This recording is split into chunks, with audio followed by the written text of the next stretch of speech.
noches, compañeros. No sé si me logran Buenas escuchar. noches, compañero. Sí, Buenas licenciado. noches, Buenas noches, licenciada. buenas Gusto noches. verlos. Buenas noches, Tengo, licenciado. Buenas noches. tengo información al final de la clase, solo que les quería comentar que el día de hoy, pues, no les voy a dar la clase completa en virtud que tengo un pequeño inconveniente, pero vamos a avanzar. Y tengo información respecto a exámenes, solo voy a conectar la compu y vamos a iniciar. Yo creo que ya la mayoría, habemos 53 conectados. Entonces, ayer nos quedamos en las fuentes del derecho. Vamos a terminar este tema el día de hoy sobre las fuentes del derecho para mañana comenzar con otro capítulo.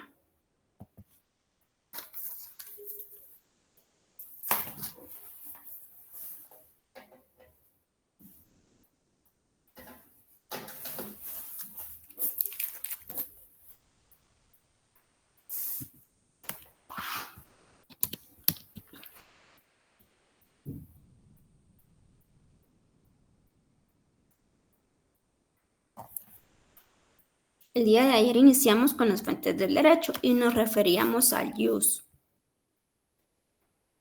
Hoy nos toca... Ayer también vimos el jus scriptum, las civitas, el contenido de las 12 tablas. Hablamos en referencia a los patricios. Y hoy vamos a hablar del senado o senatum. El senado o senatum pues, era el órgano de mayor influencia en la cosa pública. Según la tradición latina, el senado surgió en la edad monárquica y fue fundado por Rómulo con 100 senadores. De ser un órgano consultivo del rey, pasaría a ser en la época de apogeo de la república un órgano oligárquico, en el poder al que un principio accedían los patricios. El senado también, en él se reunían en un lugar cerrado y consagrado, normalmente en la curia hostilia. ¿Cuáles eran los poderes del Senado? Frente a la magistratura anual, el Senado representó un órgano permanente y estable, interpretado por las más altas personalidades del Estado, y si bien el magistrado con imperio era autónomo e independiente para una serie de actos, el magistrado estaba sustancialmente subordinado al Senado, y hacía que él realizaba un acto grave de desobediencia, a este quedaba expuesto a las repercusiones morales y jurídicas. ¿Quién me puede decir de lo que estudiaron ustedes en Derecho Romano? ¿A qué se refieren las interregnum?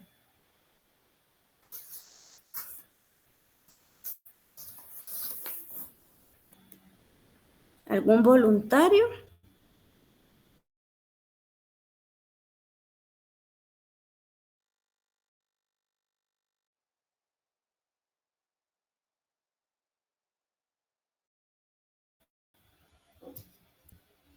Vamos a ver, Francisco.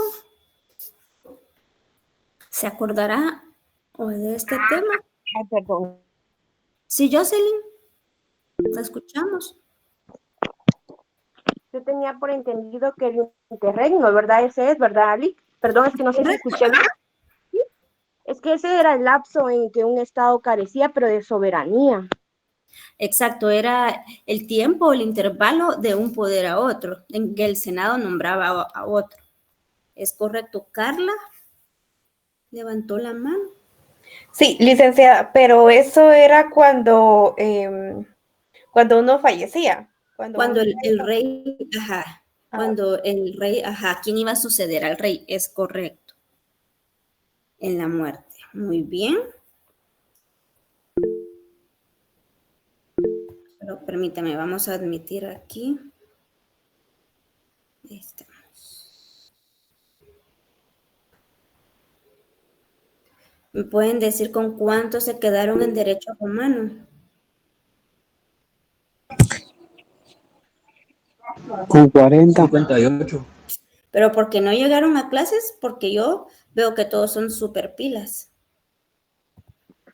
Sí, a mí porque me perdieron mi examen. Ay, Golara. ¿Y no logró pelear eso, Jocelyn? Yo le hablé a la licenciada de que porque había pasado eso, ¿verdad? Pero siempre me decía, sí, yo te voy a arreglar porque tú Eres una alumna bien aplicada y un montón de cosas, pero nunca me dio solución. Y no fue a administración estudiantil. Es que yo le voy a decir la verdad. Yo fíjese que yo no fui porque yo dije, ay, no sé, que después me... Yo veo que la mayoría participa y sí saben bastante, por eso me surgió la duda, pero continúen, que son los primeros años y no hay que desmayar solo por unas clases. Vamos a continuar. Posteriormente tenemos a la autoridad o autoritas. Como sabemos, la autoridad representaba un acto de aprobación que realizaba el Senado de las deliberaciones electorales. Por ejemplo, una ratificación de la elección de un magistrado, el acto de aprobación de las deliberaciones legislativas o la ratificación de una ley aprobada por las diversas asambleas. La autoridad como instrumento de control de las leyes comiciales disminuyó en importancia a partir de la ley Hortensia del año 286 a.C.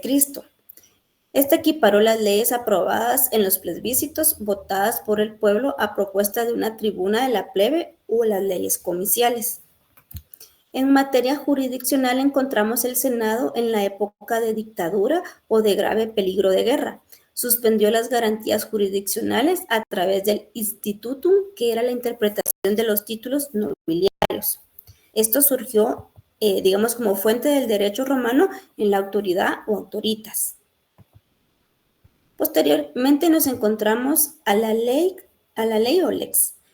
Frente al jus, la lex representó una norma mucho más definida y precisa, que presupuso la intervención de un legislador que dictaba normas nuevas que podían desarrollarse incluso al margen del jus. En la época imperial se le contrapondría al jus como consecuencia de la labor recopilada de las jurisprudencias a cargo de los censores imperiales.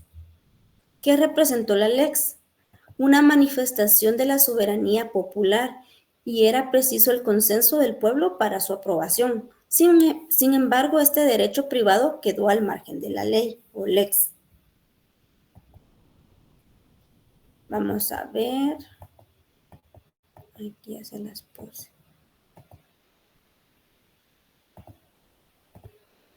Vamos a ver, Walter, que está levantando la mano. Dígame. Perdón, licenciada, se me marcó. Muy bien, Pedro. Sí, licenciada, perdone, en cuanto a la duda anterior, en cuanto a las evaluaciones, por lo mismo que me encuentro un poco retirado. Y de igual forma, pues, quería contarle que perdí por esto, porque cuando nos evaluaron anteriormente tenía una bonita zona, pero el problema, pues, como se hizo presencialmente, entonces no logré, no me dieron permiso ahí en el trabajo, y ahí es donde perdí el curso de Derecho Romano. Sí, ahorita en unos minutos les voy a comentar. Hoy estoy hablando con el coordinador y pues ahí tengo algunas soluciones. Gracias, mi amable. Carla Mejía, no sé si estará presente.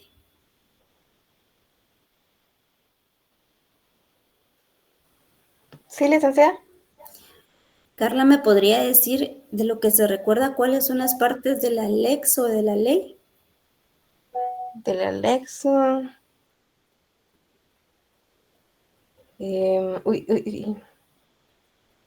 O alguien que se recuerde que quiera apoyar a su compañera.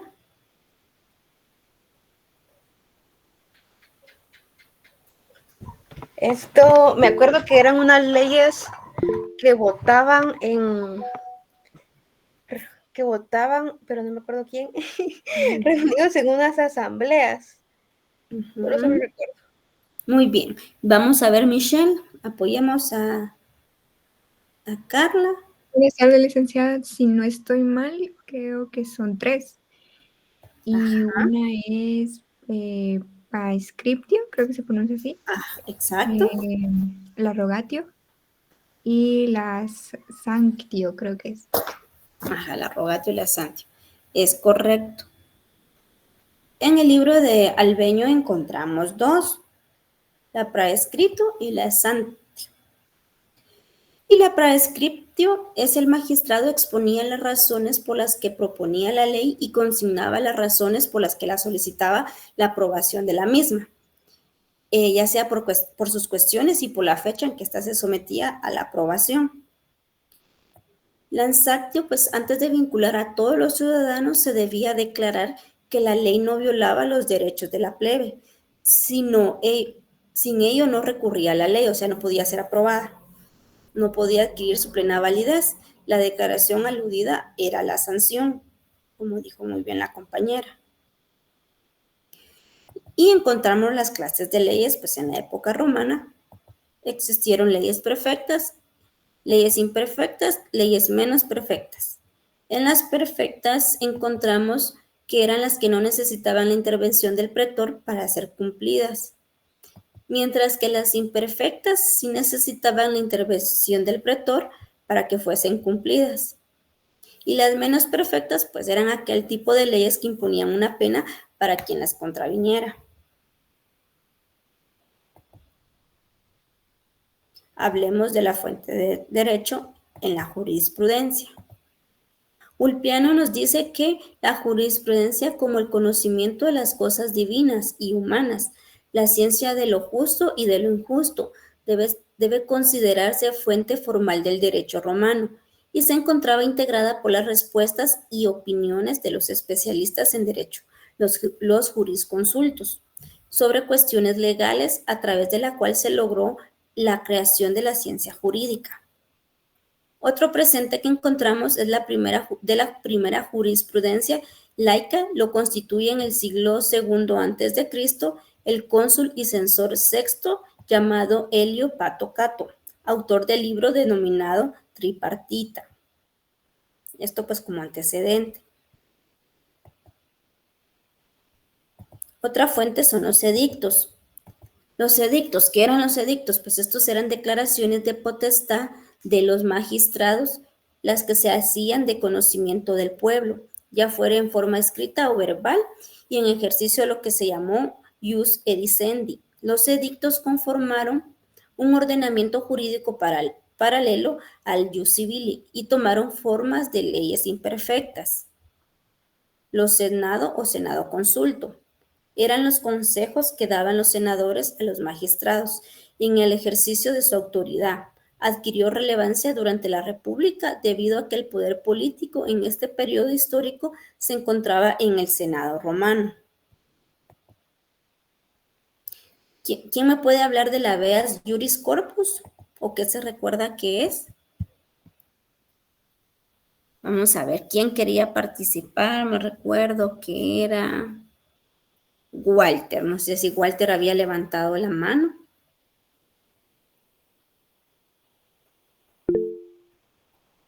A ver, William o William.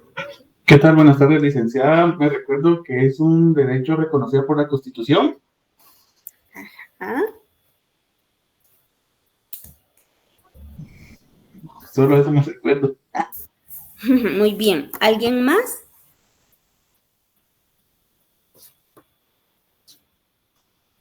Es con relación a las 12 tablas. Sí, tienen que ver las con 12 relación tablas. a cómo está compuesto, cómo fue que se emitieron. Si no estoy mal, es código, digesto. Ajá, con el emperador Justiniano. Lo voy a buscar. Novelas. Sí. Muy bien. Recuerdo, pero son las partes como están recopiladas las 12 tablas, si no estoy mal. Sí, tiene que ver que era la recopilación que realizó este emperador Justiniano, o de los preceptos jurídicos hay un nombre desde los antepasados hasta sus presentes días, ¿verdad? A ver, Francisco. ¿El qué? El cuerpo del derecho, si no estoy mal, el cuerpo del derecho civil. Sí, ahorita vamos a llegar a esa parte. Gracias, Isa. Francisco. Yo tenía mis apuntes de cuando recibí Derecho Romano que el habeas es retratado como la existencia de una persona privada de su libertad corporal y que se deduce para hacer cesar la detención ilegal. Y en resumen, ¿qué entiende entonces usted? Que esta ley viene siendo para las personas que tienen una condena física, es decir, que están presas. Sí, también tiene que ver con eso. Pero en sí el habeas es como nos dijo la compañera Isa, que es la recopilación por eso es corpus juris, la recopilación que realizó el emperador Justiniano de todos los preceptos jurídicos.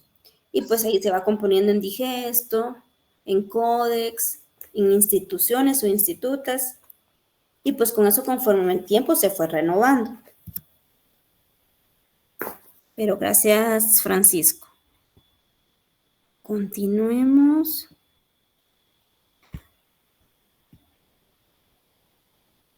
Nos dice que esta compilación comprendió 4 partes distintas, como Isabel, no sé si es Isa o Isabel, instituciones, digestos, códex y novelas.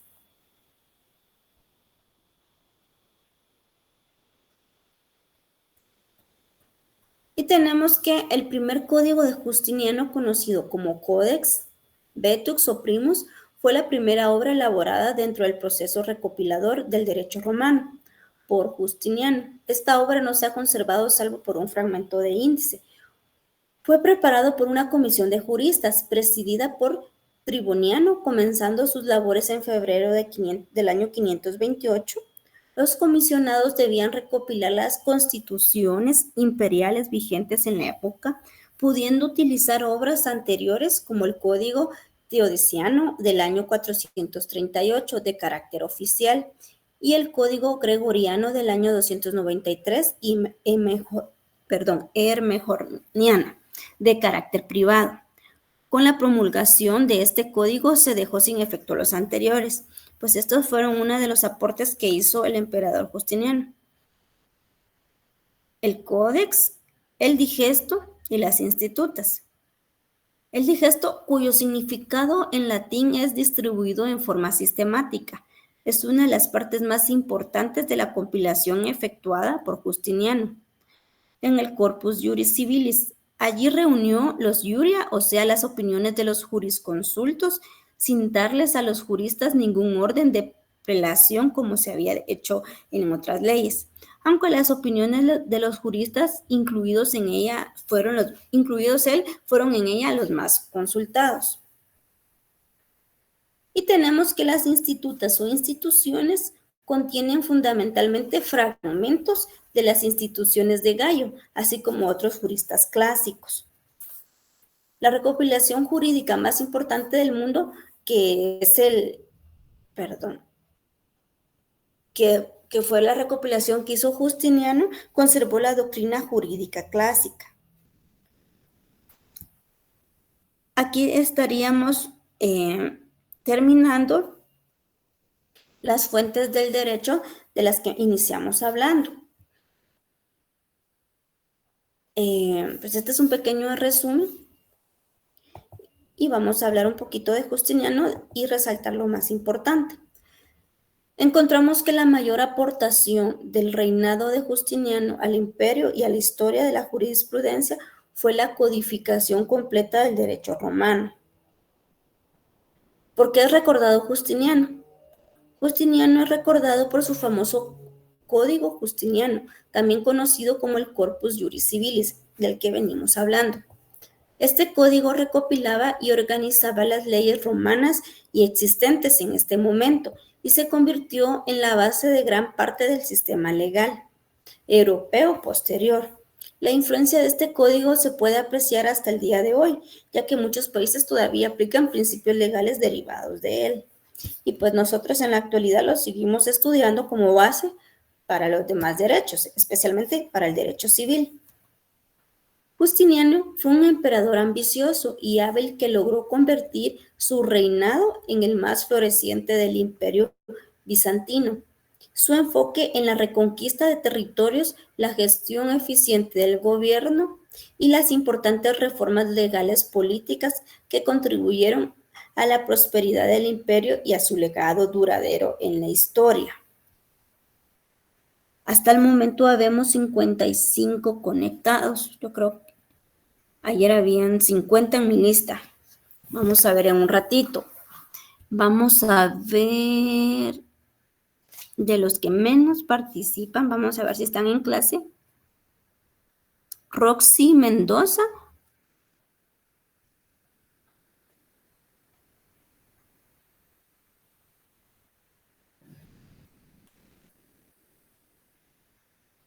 No la escuchamos. Tal vez no tiene encendido su micrófono.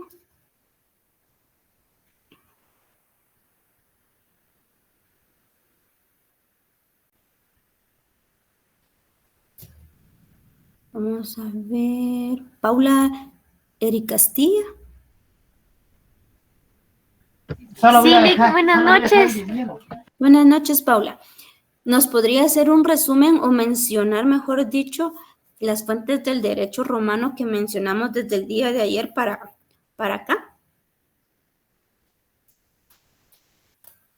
Sí, Lick, solo dame un momentito, me voy a mover aquí para que no se escuche el ruido. Muy bien.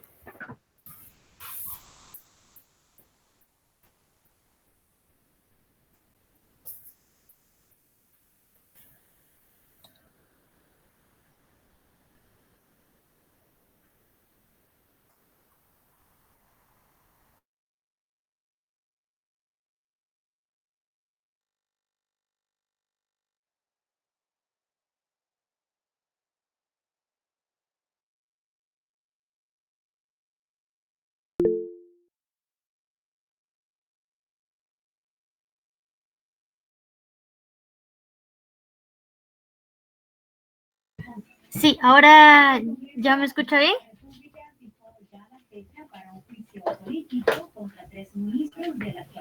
Lick.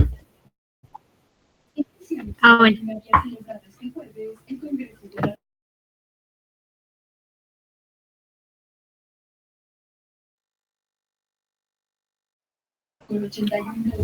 Ayer lo que estábamos viendo era la República, el Senado,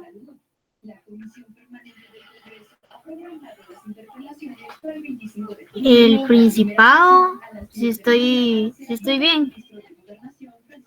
Perdón, esas eran las Esa de la es la historia. Esa es la historia, pero como fuentes del derecho Como menciona- fuentes. Ay, perdón.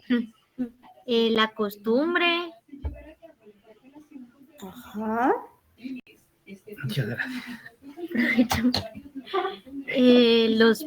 Los plebeyos,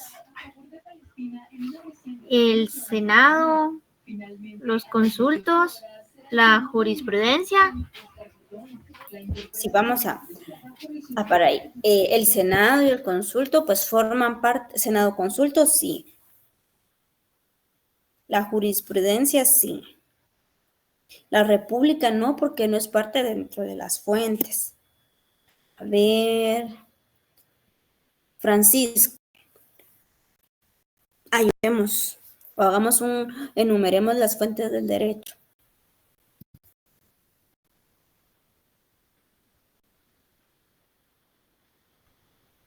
Francisco Soto, ¿estará por ahí? Sí, licenciada, dígame. Mencionemos las fuentes del derecho romano que hemos visto de ayer para hoy.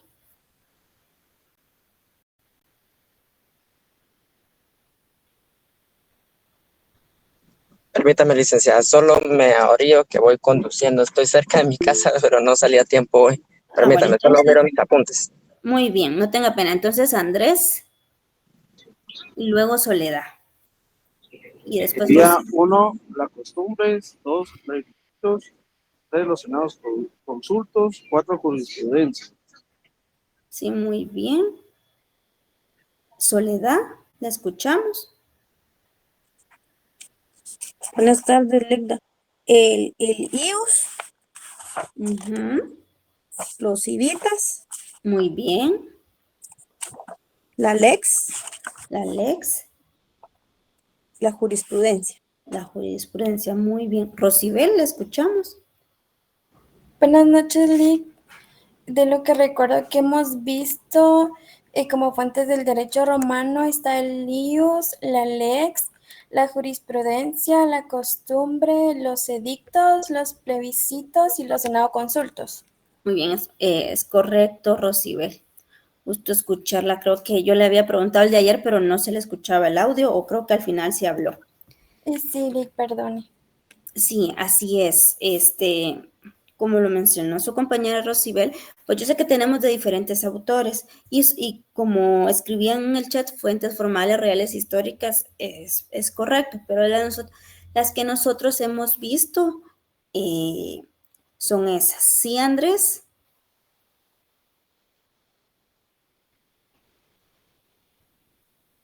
Perdón, Ligda, no había bajado la mano. Ah, perdón. Muy bien, con esto terminaríamos la parte del día de ayer y para pasar a otro tema.